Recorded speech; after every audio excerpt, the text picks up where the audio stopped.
6 months had passed since the Council's rejection.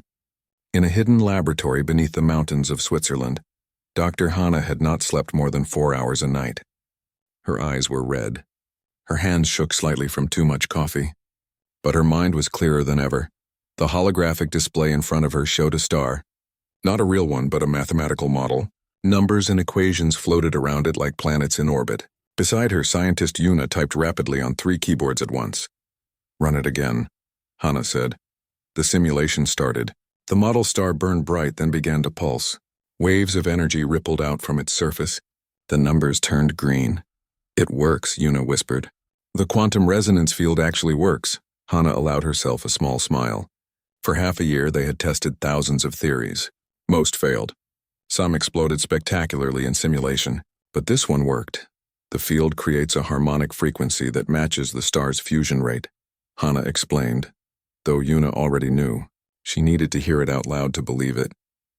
"When the frequencies align, we can speed up or slow down the fusion process. That creates the pulse. How much energy does it release?" Yuna asked. Hana checked the numbers. "Enough to disable every ship in a solar system. The electromagnetic pulse would fry their computers and power systems. What about organic life? Safe as long as they are inside shielding. The pulse affects electronics, not biology." Yuna sat back in her chair. "We actually did it. We figured out how to control a star." "In theory," Hana cautioned. "Theory is not reality. We need to build a working device. That was Engineer Bora's job." She worked 3 floors below them in a fabrication facility that officially did not exist. When Hana and Yuna arrived, they found Bora welding components together with intense focus. The device did not look impressive. It was a cylinder about 2 meters long and half a meter wide. Cables and circuits covered its surface. At one end, a quantum field generator hummed with power. "This is the prototype," Bora said, lifting her welding mask. Her face was covered in soot. "I call it a stellar disruptor. If your math is correct, this should generate the resonance field needed to affect a star's fusion process." "If?" Hana asked. "I am an engineer, not a physicist," Bora replied. "I build what you design. If it does not work, that is your problem." Despite the tension, Hana smiled. She liked Bora's directness. "When can we test it?" Yuna asked. "That depends on Commander Daejung," Bora said. "We need a star to test it on. That means we need a ship to carry the device, and we need authorization to use it." As if summoned by his name, Daejung entered the facility. Captain Taewon walked beside him. Both men looked tired. The weight of the secret project showed on their faces. "Is it ready?" Daejung asked. "The device is ready," Bora said. "The question is whether you are ready for what comes next." Daejung approached the stellar disruptor. He touched its surface carefully like it might explode. In a way it could. "I have identified a test location," he said. "System 779. It is uninhabited. The star is old and dying. No one will notice if we run our test there." "When?" Hana asked. "Tomorrow." The journey to System 779 took 8 hours. The test ship was small, a military research vessel with a crew of 12. Hana, Yuna, and Bora were aboard. So were Daejung and Taewon. The rest were military personnel sworn to secrecy. The dying star was red and swollen. In a few thousand years it would collapse into a white dwarf, but today, it would serve a different purpose. "Deploy the stellar disruptor," Daejung ordered. The device launched from the ship's cargo bay. Small thrusters guided it toward the star.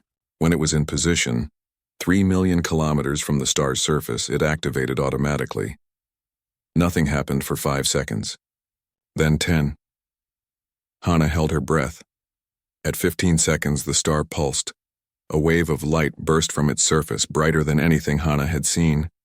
The ship's sensors screamed warnings. Electromagnetic radiation flooded the area. If there had been any other ships nearby, they would have been disabled instantly. The pulse lasted 3 seconds, then faded. The star returned to its normal dying glow. The bridge was silent. "It worked," Yuna finally said. "It worked," Hana repeated louder. Then she was laughing, and Yuna was hugging her, and even Bora was smiling. Daejung watched the data stream in.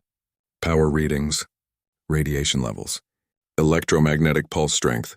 Everything matched Hana's predictions. "Can we control it?" he asked. "Make it pulse on command?" "Yes," Hana said. "The device has multiple settings. We can adjust the pulse strength and duration. Can we target specific areas? The pulse radiates in all directions, Bora explained. But we can adjust its power.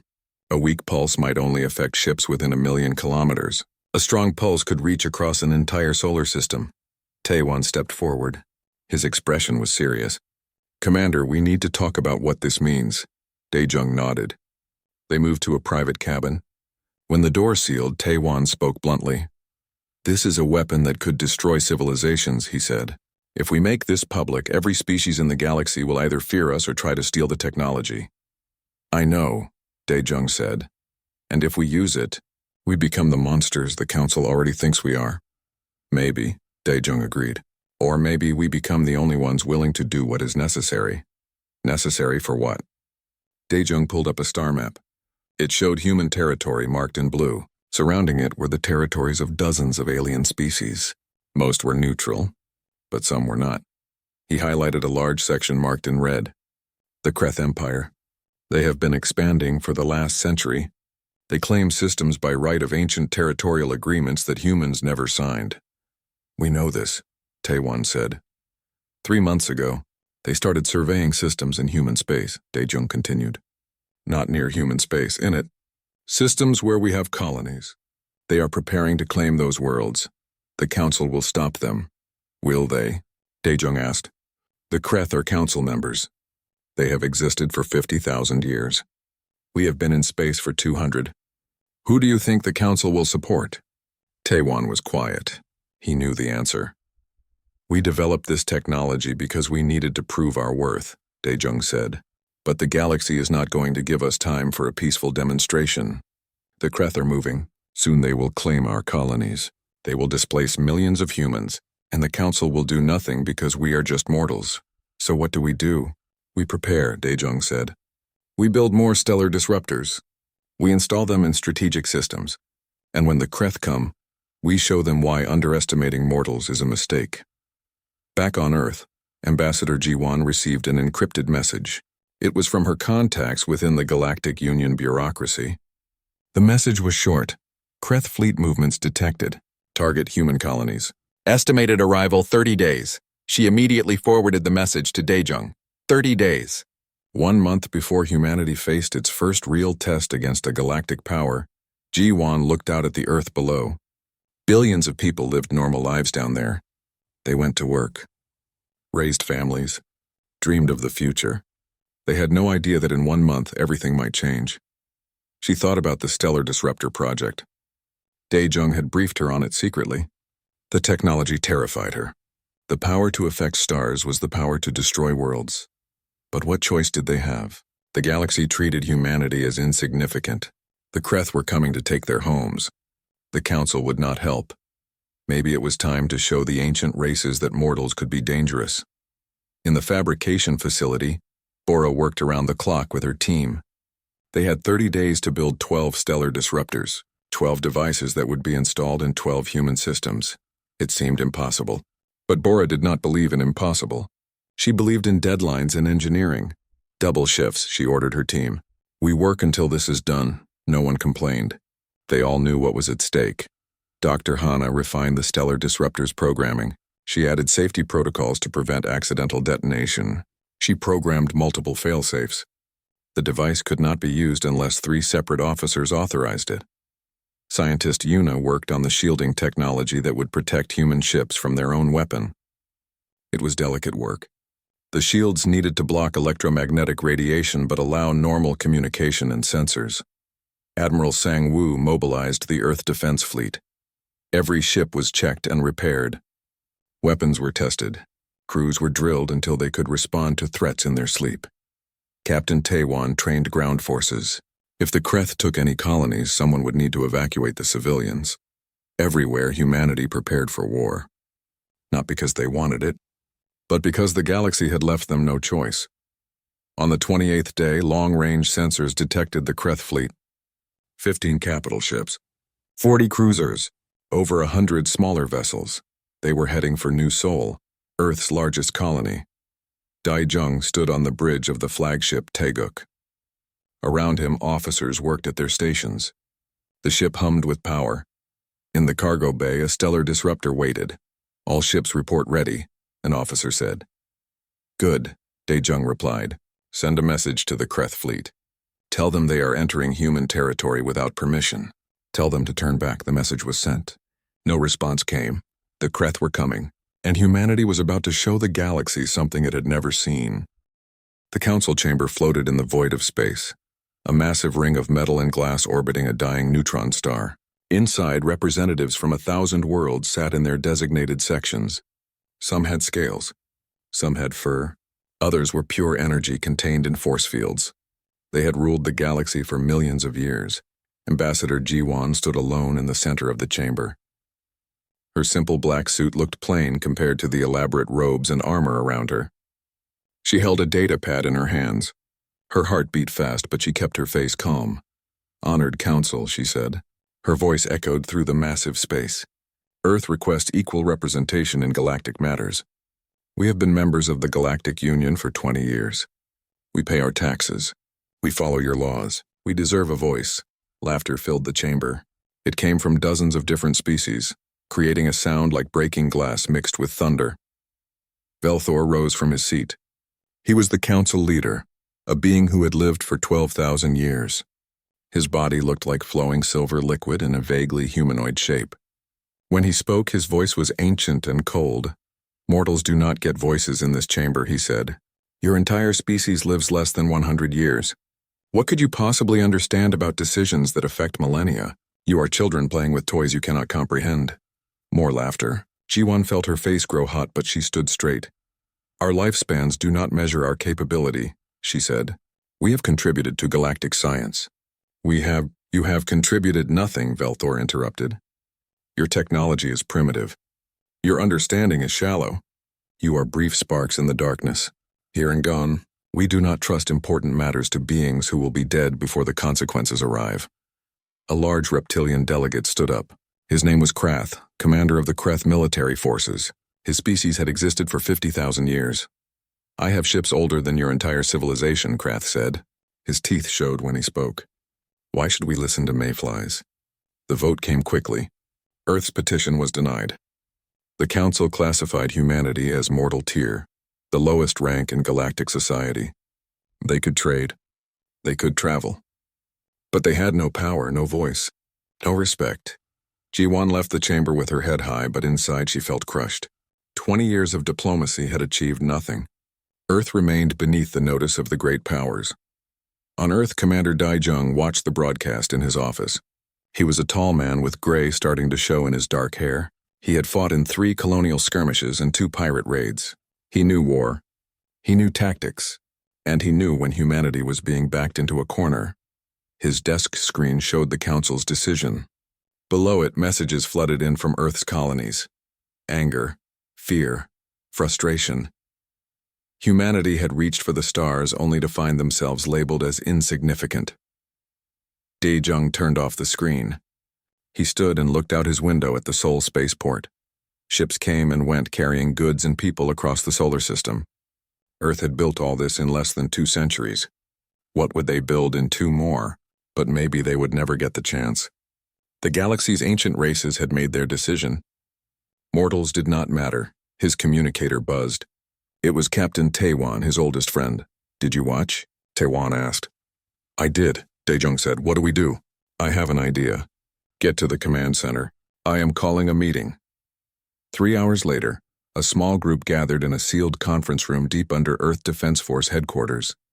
Dae-jung had invited only people he trusted completely. Captain Taewon arrived first. He was shorter than Dae-jung but built like a tank. His hands were scarred from 100 battles. Dr. Hana came next. She was young, only 35, with sharp eyes that missed nothing. She ran Earth's Stellar Physics Department. Engineer Bora followed. She designed weapon systems for the defense fleet. She was quiet but brilliant. Admiral Sang-woo commanded Earth's small space navy. He was old, nearly 70, but his mind was still sharp. Scientist Yuna was the youngest at 28. She worked with Dr. Hana and had a gift for seeing patterns others missed. When they were all seated, Dae-jung sealed the room. "No signals in or out. No recordings. Complete security. We have a problem," he said. "The galaxy thinks we are worthless. They believe our short lives make us inferior. They will never give us respect through diplomacy. Then what do we do? Admiral Sang-woo asked. We cannot fight them. Their fleets would crush us. We do not fight them, Daejung said. We surprise them. We show them something they have never imagined. We prove that mortality is not weakness. Dr. Hana leaned forward. What did you have in mind? You tell me, Daejung said. You study stars. You understand stellar mechanics better than anyone on Earth. Is there something there? Something the ancient races missed because they are too focused on tradition? Hana was quiet for a long moment. The others watched her. Finally, she took a deep breath. There might be, she said. I have been working on a theory. It is dangerous. Probably impossible. But if it worked. Tell us, Daejung said. Stars are not as stable as everyone thinks, Hana explained. They exist in a careful balance. Gravity pulls in. Fusion pushes out. But that balance can be disrupted. With the right quantum resonance field, you could affect the fusion process itself. Affect it how? Engineer Bora asked. You could make it pulse, release energy in controlled bursts, or... Hana paused. Or you could make it collapse. The room went silent. You are talking about breaking stars, Taewon said slowly. I am talking about controlling them, Hana corrected. The ancient races treat stars as sacred objects. They have laws against even studying stellar manipulation. But those laws are based on superstition, not science. They are afraid of what they do not understand. Could this be weaponized? Admiral Sang-woo asked. Hana nodded. If you could make a star pulse, you could create electromagnetic waves that disable ships. If you could collapse one, you could destroy a solar system. That is too much power, Yuna said quietly. That is God-level power. Exactly, Daejung said. Power the ancient races never imagined because they were too afraid to look. Power that mortals developed because we do not have time to waste on fear. He looked around the table. I am not asking you to build a weapon of genocide. I am asking if we can develop this technology. Study it, understand it, control it, and then show the galaxy that humanity deserves respect not because we live long, but because we achieve much with the time we have. This could start a war, Admiral Sang-woo said. We are already in a war, Daejung replied. A cold war where we slowly lose territory, influence, and hope. I would rather fight openly than die slowly. One by one, they agreed. The project would begin in secret. Earth's best minds would unlock the secrets of stellar manipulation. As the meeting ended, Taewon pulled Daejung aside. This is dangerous, he said. If the council learns what we are doing. They already think we are insignificant, Daejung said. Let them keep thinking that. Right up until we show them what mortals can do. Hana gathered her notes and looked at Yuna. We should start with theoretical models. I have some ideas about quantum field generation. How long will this take? Yuna asked. I do not know. Months, maybe a year. Then we should start tonight. High above Earth, Ambassador Ji-won's ship entered orbit. She looked down at the blue and white planet below. Somewhere down there, her family waited. Her children. Her husband. They all wanted to know what happened at the council. She would tell them the truth. The galaxy rejected humanity. They called humans mortals like it was an insult. But maybe, Ji-won thought, mortality was not the weakness the ancient races believed. Maybe living shorter lives meant humans had to think differently, act faster, take bigger risks. Maybe the ancient races had lived so long they forgot how to truly live. She did not know what would come next. But she knew humanity would not accept being labeled as lesser forever. The ship descended through the atmosphere. Below, in secret facilities, scientists began work that would change the galaxy. The ancient races thought they knew everything. They thought their age gave them wisdom. They were about to learn that wisdom was not measured in years. The Kreth fleet emerged from faster-than-light travel at the edge of the new Sol system. Commander Krath stood on the bridge of his flagship, the Eternal Fang. It was a massive vessel, 5 kilometers long, covered in weapons and armor that had survived 1,000 battles. Krath looked at the display showing the human colony. New Sol orbited a yellow star similar to Earth's sun. 3 million humans lived on the planet's surface. They had been there for only 50 years. In Kreth timescales, that was yesterday. Scan for human defenses, Krath ordered. His tactical officer studied the sensors. 23 human ships detected. Mostly light cruisers and frigates. No capital ships, Krath made a sound like grinding rocks. It was Kreth laughter. They send children to face us. This will be over quickly. Should we issue a final warning? His second-in-command asked. No, they have been warned enough.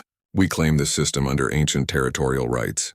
If they resist, we will demonstrate what happens when mortals challenge eternity. The Kreth fleet moved forward, a wall of metal and weapons sliding through the black. On the human flagship Teguk, alarms blared. Kreth fleet advancing, the sensor officer reported. They are not responding to our warnings. Dae-jung stood calm in the center of the bridge. He had expected this. The Kreth did not negotiate with species they considered inferior. All ships battle formation Delta, he ordered. Activate combat shields.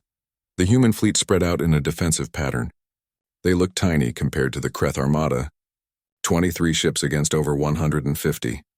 Sir, we are outnumbered 7-1, Admiral Sang-woo said quietly. He commanded from his own ship, the Gwangju, but his face appeared on Dae-jung's screen.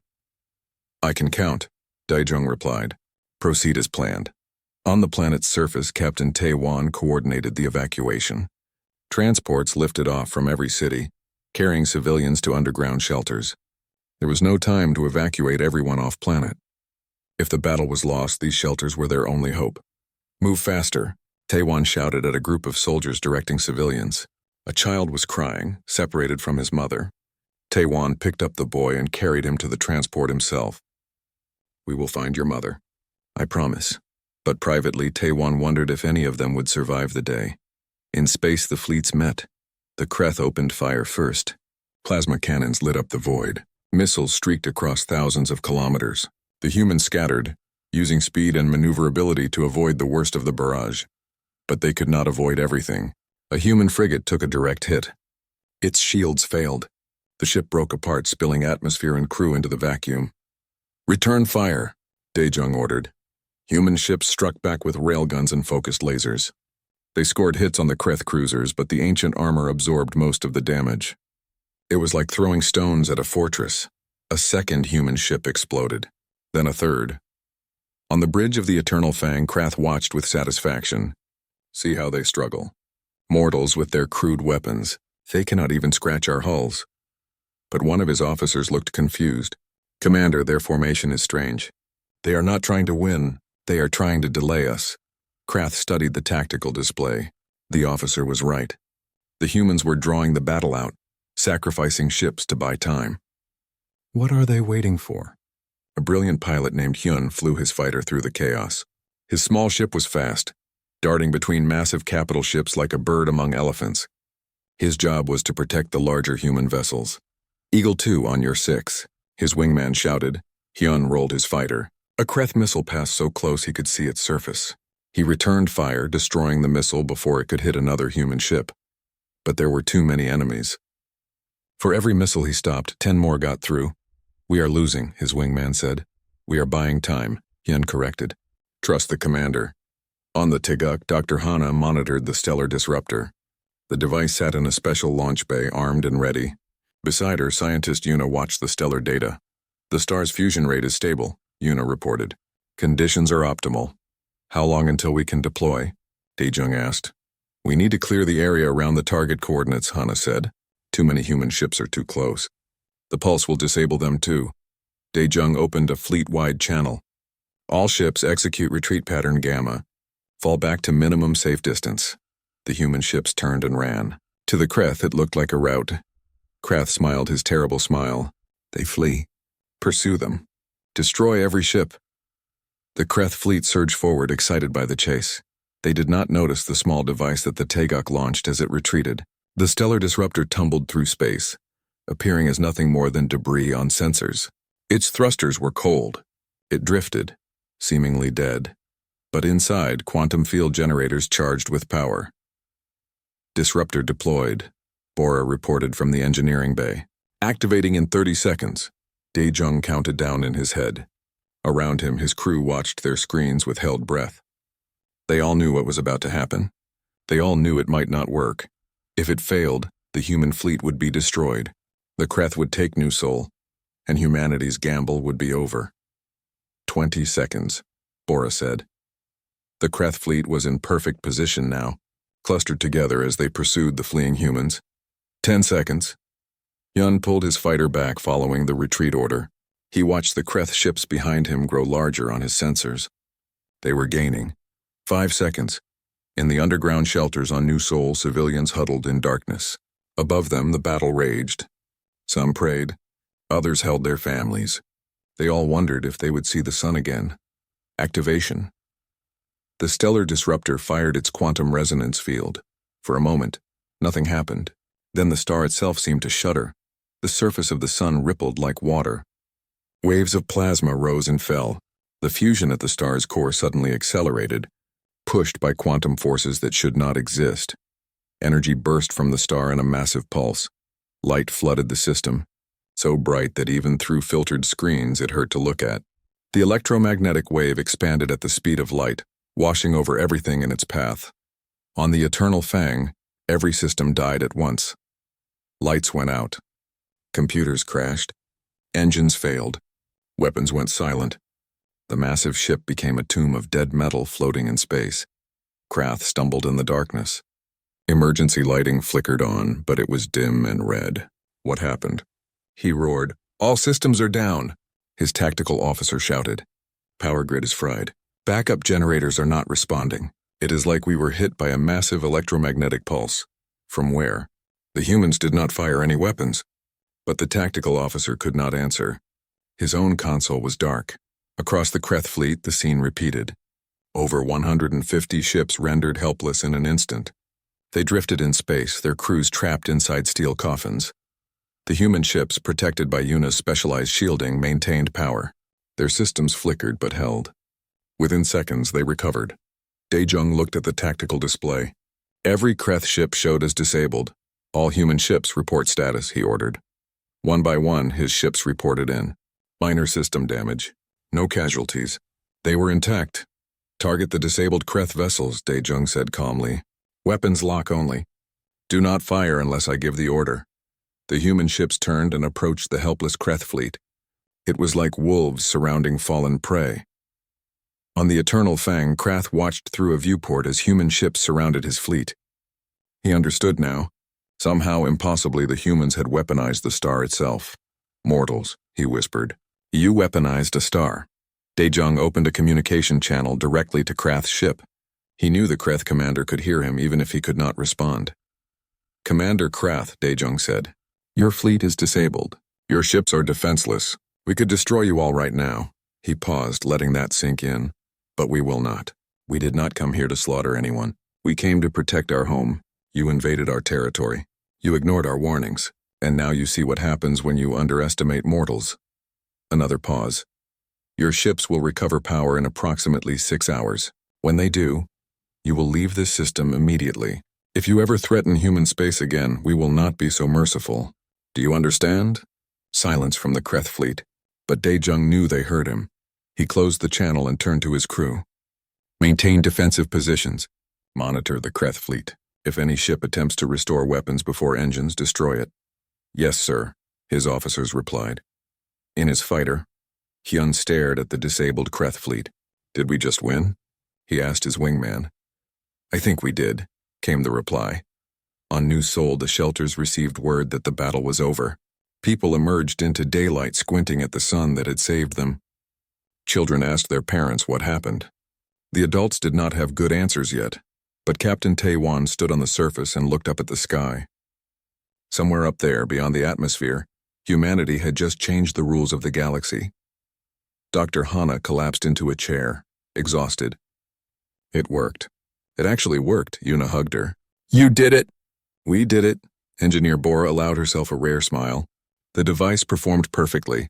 All systems within parameters. But Admiral Sangwoo looked worried. "Commander, we need to discuss what comes next. The entire galaxy will learn about this." News traveled fast in the galaxy. Within hours, every major civilization knew that humanity had disabled the Kreth fleet, using some kind of stellar weapon. Within days, the details emerged. The mortals had learned to control stars. The Galactic Council called an emergency session. The council chamber filled quickly. Representatives who normally sent delegates came in person. This was too important to miss. Beings who had lived for thousands of years moved with unusual speed, driven by something they rarely felt. Fear. Velthor stood at the center of the chamber. The ancient council leader's silver form rippled with agitation. Around him voices rose in dozens of languages. "Order," Velthor commanded. His voice echoed like thunder. "We will have order." The chamber quieted, but tension filled the air like static before a storm. "The mortals have broken fundamental law," Velthor began. "They have weaponized a star. Such technology is forbidden. It has been forbidden for millions of years." A delegate from the Vorth collective spoke up. The Vorth were energy beings, ancient and wise.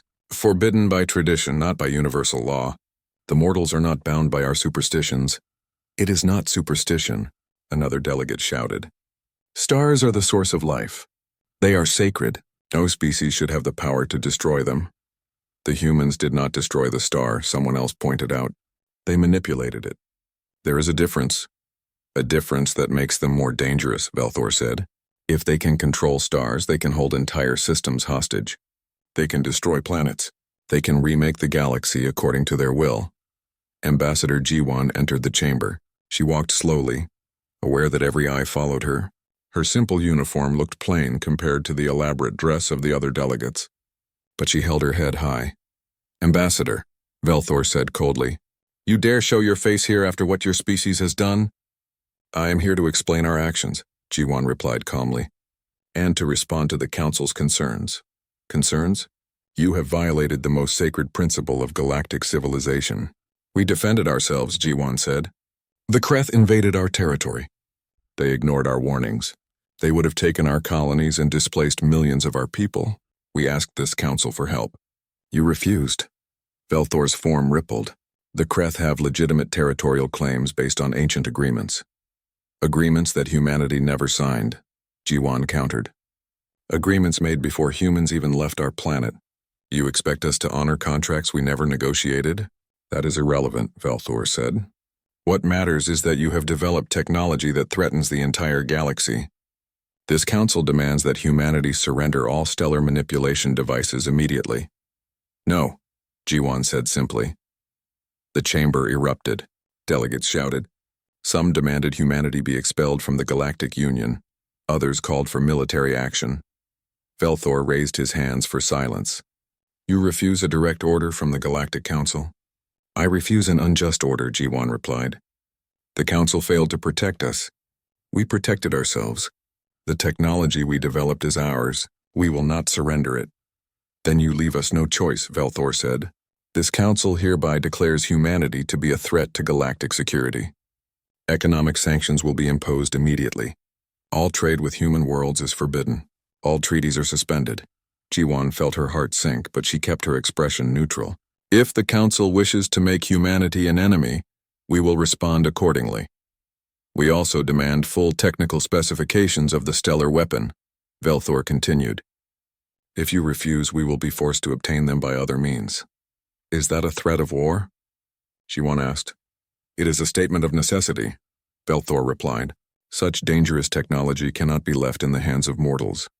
Your short lifespans mean you cannot understand the long-term consequences of your actions.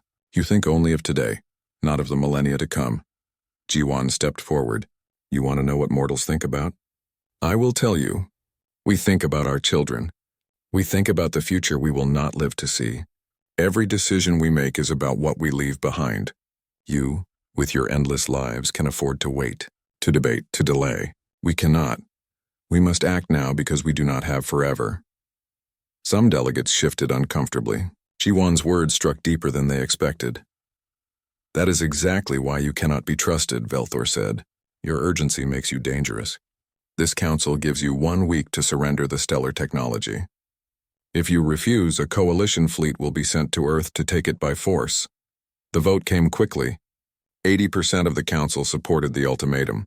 Only the youngest races, those who had joined the Union in the last few thousand years, voted against it. Jiwan left the chamber. Outside, several junior ambassadors approached her. They represented species that, while old by human standards, were young by galactic measures. "We voted with you," one said, "but we are a minority." "I know," Jiwan replied. "Thank you for your support. What will you do?" Another asked. Prepare, Ji-won said, and hope for a miracle. On Earth, Commander Dae-jung received the Council's ultimatum. He sat in his office reading the demands again and again. 1 week to surrender technology that might be humanity's only defense. Captain Tae-won entered without knocking. Tell me we are not actually going to give them the stellar disruptors. We are not, Dae-jung confirmed. Then we are going to war with the entire galaxy. Not the entire galaxy, Dae-jung said. Only the ancient powers who rule it. The younger races are with us, or at least they are not against us. That is not enough, Tae-won said. The ancient races have fleets that span thousands of systems. We have 23 worlds. Even with stellar weapons, we cannot win. Maybe we do not need to win, Dae-jung replied. Maybe we just need to show them something. Show them what? That we are not the monsters they imagine. That our technology is not just for destruction. Dae-jung pulled up a star map. He highlighted a system at the edge of known space. Do you know this system? Tae-won studied it. Rukar system, I think. Red giant star. Several inhabited moons. Why? The star is dying, Dae-jung explained. In approximately 30 years, it will go supernova. Everyone knows this. The species living there have been evacuating for decades, but there are still millions of people who cannot afford to leave. They will die when the star explodes. What does this have to do with us? Dr. Hana believes we can stabilize the star, Dae-jung said. Use the stellar disruptor technology to slow down its fusion process. Give the people there 50 more years instead of 30. Time to evacuate everyone. Tae-won stared at him. You want to help them? I want to prove that our technology can create as well as destroy, Dae-jung replied. If we can stabilize a dying star, the galaxy will see that we are not just weapons builders. We are problem solvers. The Council will not care, Tae-won said. They have made up their minds about us. Maybe, Dae-jung agreed. But the rest of the galaxy has not. There are thousands of species in the Union.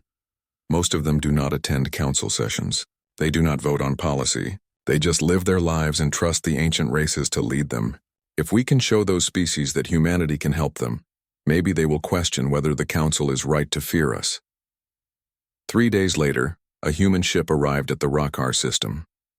The flagship Taeguk, carrying Commander Dae-jung, Dr. Hana, and a specialized stellar disruptor designed for stabilization rather than warfare. The local government was confused. Humans had never visited this system before. Why would they come now? Dae-jung explained via open broadcast. We are here to help. We have technology that can stabilize your star.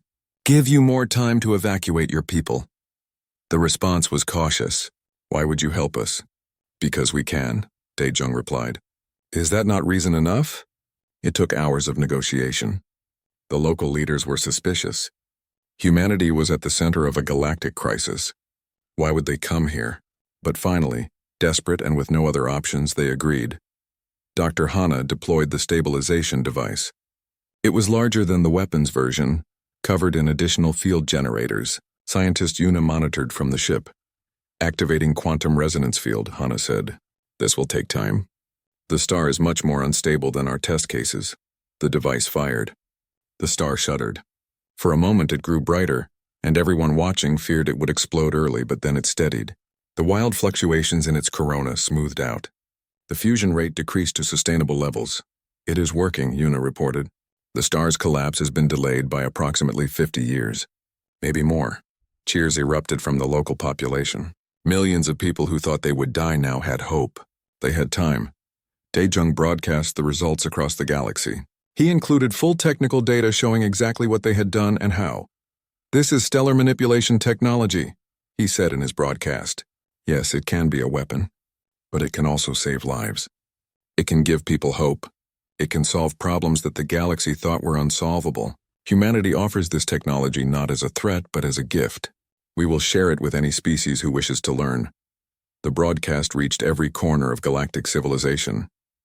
On the council station, Velthor watched with growing anger. They are trying to win popular support. They are trying to undermine our authority. They are succeeding, one of his advisors said quietly. Public opinion is shifting. The coalition fleet was the largest military force ever assembled in galactic history.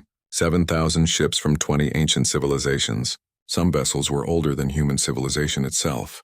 Their crews had fought in wars that ended before humans discovered fire. They gathered at the edge of the Sol system, a wall of metal and weapons that stretched across thousands of kilometers of space. Commander Velthor himself led the fleet. He stood on the bridge of the Eternity, a dreadnought so massive it could be seen with the naked eye from Earth's surface. Around him, the commanders of the ancient races watched displays showing humanity's small blue planet. They have 1 hour to respond to our final ultimatum, Velthor announced. If they refuse to surrender the stellar technology, we will take it by force. On Earth, billions of people looked up at the sky. Most could not see the fleet, but they knew it was there. The news channels showed images captured by telescopes. The alien armada looked like a second asteroid belt. In the Earth Defense Force Command Center, Commander Dae Jung stood with his senior staff. Admiral Sangwoo, Captain Tae-Wan, Dr. Hana, Engineer Bora, Scientist Yuna, Pilot Hyun had joined them representing the Fighter Corps. Our entire fleet is deployed, Admiral Sangwoo reported. 42 ships, against 7,000. The odds are not in our favor, Tae-Wan said dryly. No, Dae Jung agreed. They are not. Should we evacuate the civilian population? Someone asked. To where? Dae Jung replied.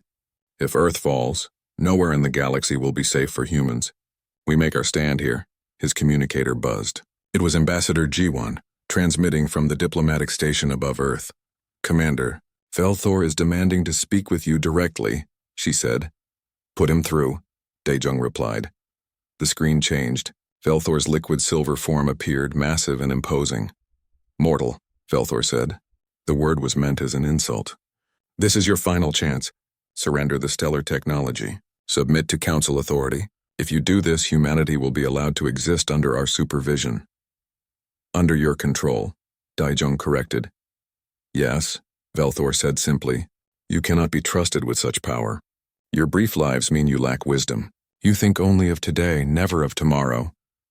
You are wrong, Dae Jung said quietly. We think constantly about tomorrow, because we will not be here to see it. Every decision we make is about the future we leave for our children. Can you say the same? You who live forever, who can delay decisions for centuries, who never have to face the consequences of your inaction. This is philosophy, not negotiation, Velthor said. Give me your answer. Will you surrender? Dae Jung looked around at his team. Each of them nodded. They had already made their choice. No, Dae Jung said. We will not surrender. And we will not fight. Velthor's form rippled with confusion.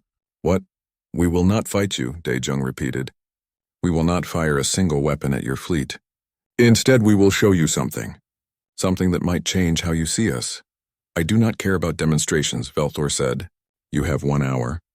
The transmission ended. Tae-Wan turned to Dae Jung. We are not fighting? No, Dae Jung confirmed. Then what are we doing? Changing the galaxy, Dae Jung replied. Dr. Hana, is everything ready? Hana nodded. The network is in place. 23 stellar disruptors positioned around stars across this sector. All synchronized and ready. And the broadcast equipment? Ready, Engineer Bora confirmed. We can transmit to every receiver in the galaxy simultaneously. Then let's begin, Dae Jung said. 58 minutes later, every communication device in the galaxy received the same transmission. Televisions, computers, ship displays, even personal communicators. The message was impossible to ignore. Ambassador Ji-won appeared on every screen. Behind her, Earth rotated slowly, blue and beautiful. People of the galaxy, she began. For too long, humanity has been called mortal. As if our shorter lives make us lesser. As if time is the only measure of worth. She paused, letting her words sink in. Today, the ancient races have come to Earth with an army. They demand we surrender technology we developed. Technology they claim we cannot be trusted with. They say mortals lack wisdom. Another pause. We could fight. We could use our stellar weapons to defend ourselves. We could disable their fleet as we disabled the Kreth, but we will not, because that would prove nothing except that we can destroy. And destruction is not wisdom. On the Coalition flagship, Velthor watched with growing unease. What is she doing? Instead, Ji-won continued, we will demonstrate what mortality teaches, what urgency creates, what innovation can achieve when you know your time is limited. She gestured and the view changed. It showed space with 23 stars marked in a network across the sector. We have placed stellar stabilization devices around 23 stars in this region, G1 explained. These are not weapons. They are tools. And we are about to use them to create something the galaxy has never seen. Dr. Hana activated the network. Across dozens of light years, stars began to pulse. Not randomly, not violently, but in perfect synchronization. The pulses were carefully controlled. Energy releases timed to the microsecond. Together they created a pattern, a message, written in light itself. The message was mathematical, a universal language that every spacefaring species could understand. But it was also beautiful. The stars danced together, their light creating waves and patterns that rippled across space. And within that dance, encoded in the pulses, was information, the complete technical specifications for stellar manipulation technology. Everything. The theory, the equations, the engineering requirements, the safety protocols, the full sum of everything humanity had learned, given freely to everyone. On the Eternity, Velthor watched in stunned silence as data flooded his ship's computers. Around him, his officers stared at their screens. They are sharing it, one officer whispered. They are giving everyone the technology. Why? Velthor demanded. Why would they do this? On Earth, Engineer Bora transmitted a second broadcast. The specifications you are receiving are complete, she said. Any species with basic quantum mechanics knowledge can build these devices. We have also included safety guidelines, protocols to prevent misuse, instructions for peaceful applications. Scientist Yuna appeared next. Stellar manipulation can solve problems throughout the galaxy. Dying stars can be stabilized. Energy production can be increased. Climate systems can be adjusted. The applications are limited only by imagination. Pilot Hyun spoke from his fighter, hovering above Earth. We are inviting all species to work with us. Come to Earth. Study with our scientists. Learn together. Build together. We do not hoard knowledge. We share it. The transmission returned to Ambassador G1. The ancient races came here to take this technology by force, she said. They believed mortals could not be trusted. But trust is not demanded. It is earned. So we give this gift freely, not because we are forced to, but because we choose to. She looked directly at the camera, directly at Velthor and every other being watching. You called us mortal like it was a curse, but mortality is what drives us. We have limited time, so we use every moment. We cannot afford to wait centuries to solve problems. We cannot afford to let superstition block progress. We must innovate or die. Her voice grew stronger. And yes, we might make mistakes. We might move too fast sometimes. But we also achieve in decades what takes you millennia. We take risks you would never consider. We try things you think impossible. Because we have to. Because time is always running out for us. She gestured at Earth behind her. This is what mortality teaches. Not recklessness, but urgency. Not foolishness, but innovation. Not destruction, but creation. We do not waste time because we do not have time to waste. The stellar dance continued, stars pulsing in harmony across the sector. It was visible to ships across hundreds of light years. A display of coordination and precision that had never been attempted. So judge us if you wish, G1 concluded. Call us mortal. Call us young. Call us foolish. But remember this. Mortals broke stars like glass. Not to destroy you, but to show you that even brief lives can reshape the heavens. The transmission ended. Silence filled the coalition fleet. Then, one by one, ships began to break formation. First the younger species. Then some of the middle-aged civilizations. They turned their ships and withdrew from the armada.